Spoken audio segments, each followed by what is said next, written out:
There is a quart jar of cream sitting on my kitchen counter right now, and it has been sitting there since yesterday evening.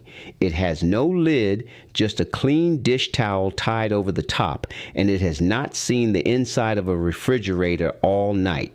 Just about anybody today would look at that jar and tell me I have ruined it.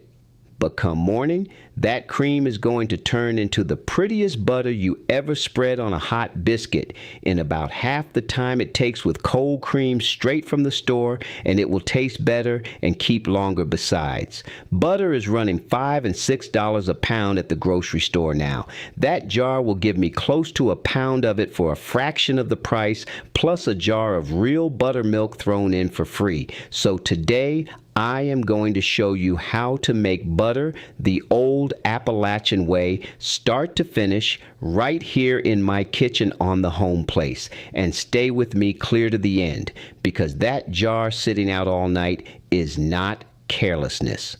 There is one specific thing happening inside that cream while it sits, and it is the whole difference between butter that fights you for an hour and butter that comes almost by itself. Once you hear the why, you will never churn cold cream again. I'm Roy Mullins. I'm 59 years old, and I live on the 40 acres at the head of a holler in eastern Kentucky, where my people have farmed since the 1800s. I spent 22 years as an electrician in the coal mines before I came back home to run the old home place full time. Everything I know in a kitchen came from my mama Opal, and she churned butter every week of her life through the Depression and after, with no electricity and no store to lean on. Now let me tell you what got me thinking about butter this week. Brenda came home from the grocery store and showed me the receipt, and butter was on there at $5 and change for 1 pound. 1 pound. Mama Opal would have had to sit down, and the price is only half of it. Pick up one of those tubs sitting next to the butter and read the label, and you will find seed oils and gums and words no cow ever heard. So folks decide to make their own, and good for them. Trouble is, they do what some video told them. They pour cold, heavy cream straight from the refrigerator into a mason jar and shake it until their arm gives out. And it does work after a fashion. But the butter comes slow, it tastes flat, and it turns in the refrigerator inside of 2 weeks, and they decide homemade butter is more trouble than it is worth. The trouble was never the butter. They skipped the one step the old people never skipped, the same step that jar on my counter is doing all by itself while I stand here talking. I will come back to exactly why that step changes everything before we are done, because that is the part everybody gets wrong. First, let me walk you down the whole road from cream to butter, because it is a shorter road than you think.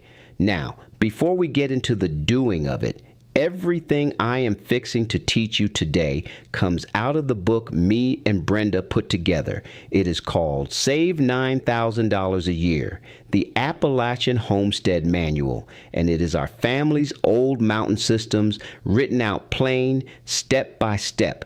The same methods my people have used for 3 generations to feed a household on almost nothing. The garden, the pantry, and the putting up, the root cellar, the smokehouse, the kitchen, the power, and the water. Butter has its own place in there, written out just like I'm about to show you, right alongside the bread and the cast iron.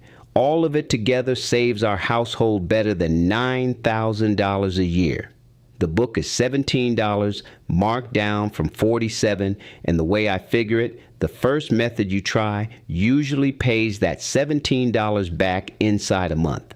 Now go ahead and grab your phone and open up your camera, the same one you use to take pictures. Point it at that square code on your screen and hold it steady for a second. A little link will pop up, give it a tap, and it will take you straight to the book. And if you are watching on your phone right now, the link is waiting for you right down below in the description. Take your time, there is no rush at all. I'll wait right here. All right, let's make some butter. And it all starts with the cream. If you keep a cow, you already know what to do. Skim the cream off the top of the milk and you are ahead of everybody, but most of you will be buying it, and that is fine because Brenda and I buy cream through the winter ourselves. At the store, you want 1 quart of heavy whipping cream. Look close at the label for one word. Pasteurized is what you want. If it says ultra pasteurized, it will still make butter, but it has been cooked so hard the flavor suffers, so take plain pasteurized when the store has it. 1 quart of cream gives you close to 1 pound of butter plus about 2 cups of real buttermilk. Set that against $5 and $6 a pound at the store, and you are money ahead before you ever lift a spoon. Now comes the step that jar on my counter has been doing all night, the step everybody skips. The old people called it ripening the cream. Mama's cream came straight from the cow, so it ripened all on its own out in the spring house. Your store cream needs a little help, and the help costs about 50 cents. Pour your quart of cream into a clean glass jar or a crock.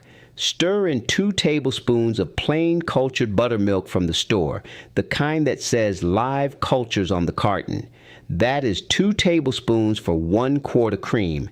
Cover the top with a clean cloth. Set the jar on the counter, out of the sun. Leave it alone for 12 to 24 hours. You are looking for cream that has thickened a little and smells pleasantly tangy, something like sour cream.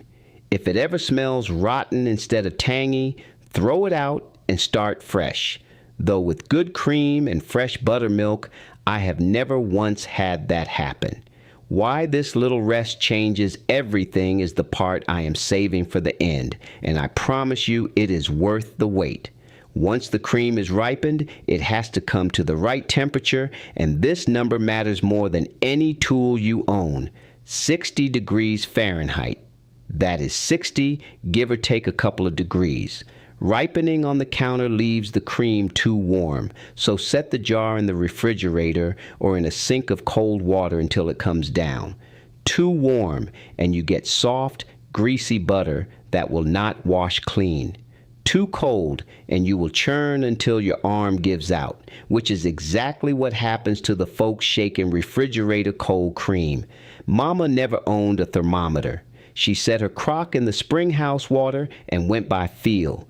You can spend $5 on a kitchen thermometer and take all the guesswork out. 60 degrees. Remember that number. Now we churn, and you do not need a wooden dasher churn like this old one of Mama's, though I do love the sound of it. A mason jar with a tight lid works fine. Fill it no more than half full, so the cream has room to slap around. A stand mixer with the whisk on medium works. A food processor works fastest of all. Whatever you use, the cream goes through 3 stages, so watch for them. First it sloshes, then it turns to whipped cream and goes quiet. And this is where people quit, thinking something went wrong. Keep going. The whipped cream starts to look grainy, and the color turns from white to a soft yellow, and then, all at once, it breaks. The fat gathers into clumps, thin milk goes sloshing loose around it, and you have butter swimming in buttermilk. With ripened cream at 60 degrees, a jar takes 10 to 15 minutes, and a mixer takes about 5.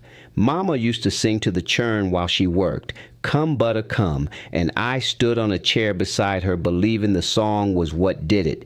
Turns out it was the ripening, but I would never have told her that. Pour the whole works through a strainer over a bowl, and do not you dare send that liquid down the drain. That is true buttermilk, the real article, and it makes the best biscuits and cornbread you will ever eat. Better still, 2 tablespoons of it will ripen your next quart of cream, so 1 carton of store buttermilk starts you off for life. Mama never wasted a thing, and neither do I. Now, folks, pay attention here, because this is the part everybody gets wrong, and it decides whether your butter keeps or goes rancid. You have to wash it. Put your clumps of butter in a wide bowl. Pour in a cup or 2 of cold water. The colder, the better. Press and fold the butter against the side of the bowl with a wooden spoon. Watch the water turn cloudy white. Pour it off. Add fresh cold water and do it again. Keep on until the water stays clear, and that usually takes 3 or 4 washes. The reason is simple. Butterfat keeps just fine on its own. It is the buttermilk trapped inside the butter that sours and turns the whole pound. Every drop you wash out buys your butter another week of life. So wash until the water runs clear. I will say it one more time because it matters that much. Until the water runs clear. Last comes the salt. Work in about 1 teaspoon of plain salt for the pound, the same folding motion you use for washing. That is 1 teaspoon for 1 pound. Then taste it and trust your own tongue. Press the butter into a bowl or a mold and press it hard because you are squeezing out the last hidden drops of water. Then store it however suits your house. A covered butter dish on the counter holds the week's butter just fine. The refrigerator holds it 3 weeks and better. Wrapped tight, the freezer holds it 6 months easy. So look at the road you just walked. You ripened the cream overnight. You cooled it to 60 degrees. You churned it to the break, strained off the buttermilk, washed it clear, salted it, and pressed it. That is the whole method, and not one step of it is hard. And that brings us to the part I promised you at the start. Why did that jar sit out on my counter all night? And why does it change everything? Picture your cream up close. It is millions of tiny beads of butterfat floating in milk, and every bead is wrapped in its own thin skin. Churning is nothing fancy. It is just knocking those beads together until the skins give way and the fat sticks to itself. Cold, fresh cream has tough skins, and that is why the jar shakers fight for an hour and end up with sore arms and pale, flat butter. But while ripened cream sits overnight, those buttermilk cultures are eating the milk sugar and turning it into a gentle acid. And that acid does 3 jobs at once. It softens the skin on every one of those beads so the butter breaks in half the time. It puts that faint, old-fashioned tang in the butter. The flavor folks my age remember and cannot find at the store because store butter is churned sweet and churned fast, and it stands guard inside the finished butter, holding spoilage back, which is half the reason Mama's butter kept all week in a spring house on a mountain with no refrigerator anywhere on it. She never heard the word bacteria in her life. She just knew cream had to ripen before it would come because her mother knew it and her mother before that. The old people did not always know the why, but they were nearly always right about the what. And that little piece of know-how right there is 1 page out of the book me and Brenda put together. The rest of Save $9,000 a Year, the Appalachian Homestead Manual, works just the same, plain and step by step. The bread, the garden, the root cellar, the smokehouse, the power, and the water. It is $17, marked down from $47, and with store butter at $5 a pound, this one lesson alone will hand you that $17 back before summer is out. Now go ahead and grab your phone and open up your camera, the same one you use to take pictures. Point it at that square code on your screen and hold it steady for a second. A little link will pop up, give it a tap, and it will take you straight to the book. And if you are watching on your phone right now, the link is waiting for you right down below in the description. Take your time. There is no rush at all. I'll wait right here.